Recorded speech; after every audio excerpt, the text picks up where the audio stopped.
Hi guys, today I'm going to show you how to do real-time transcription in Node.js. So the first thing you're going to want to do, if you haven't already, is to go ahead and download Node.js and go to the developer console and grab your access key.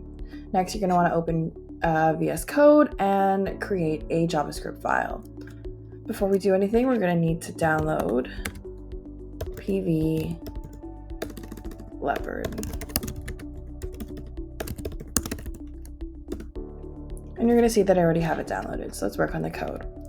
First, you're going to want to define PV Leopard and use your access key to create an instance.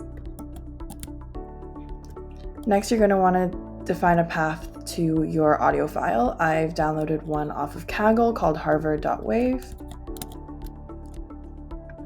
And finally, you're going to want to transcribe and print it out. So let's run it. Now you're going to see what happens is each word is defined with the start and end seconds as well as the speaker tag, and you can see that it was all one person. Thank you for watching, and visit Picovoice AI for more tutorials.